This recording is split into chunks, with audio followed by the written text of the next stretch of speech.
How you doing, everybody? I played 4 years in the NFL, National Football League, and during my first 2 years, I was kind of wild. I was doing cocaine, smoking marijuana, and all that stuff. And while I was doing cocaine, a buddy of mine said, let's go to this crack house. Now, I always vowed never to smoke marijuana, but I started smoking marijuana. Then I vowed I'll never do cocaine. Then I started doing cocaine. But I also vowed I'll never do crack. Well, here I was in a crack house. And what's a crack house? It's just a house where they sell and or make crack and do crack. We walked in the house, it was at night. I was really scared because I did not want to do crack. And I found out there was a guy in the bathroom who was making crack. Well, I'm one of those very inquisitive, ask a bunch of questions kind of kid. And kind of, brother, you know, I want to know everything. So I said, can I go in the bathroom and watch this guy make crack? And the crack dealer said, go ahead. So I went in the bathroom. It was a little tiny bathroom. And in the bathroom was a guy, I don't know how old he was, but he had a little white tank top, white beater shirt on. He was all shriveled up. He was shaking, and he really didn't talk a lot.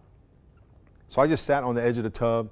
He had his little chemistry set on the back of the toilet, his little scales and his little Bunsen burners. And what he was doing was cooking crack down to its most basic form and making these little rocks, and then you smoke it. So I sat in there for about maybe a half an hour. We didn't talk a lot, but I just wanted to watch what he did. And it was very fascinating, to say the least. But what was interesting is that the whole time I was in that bathroom, my heart was breaking for this guy. Because here I'm looking at this guy, and he looks like a skeleton with skin. And he was just shriveled up and he was like shriveling away. And my heart kept breaking for him, almost like God was trying to get me to love him. Now here I am, I'm doing cocaine. I'm not any better than him. But God was trying to love him through me in the crack house while we're doing cocaine. You know, there's a story in the Bible where a guy who was a leper came up to Christ, and lepers had a disease. When they had leprosy, they would have to tell everybody they had leprosy by saying, unclean, unclean. So people would stay 6 feet away. And if the wind was blowing, you had to stay 30 feet away because the lepers' cooties can fly off them and get on you. So the lepers would have to tell you, I'm unclean, so you could stay away. Well, this leper came up to Christ and said, are you willing to heal me? Jesus reached out his hand and touched him. Jesus touched the untouchable. He loved the unlovable. He forgave the unforgivable. So here I am in this crack house, and God is saying to me, love that guy. Love that guy. And I'm like, God, I'm trying to get off my own addiction. God was willing to reach out to that guy even through me, even though I was doing cocaine.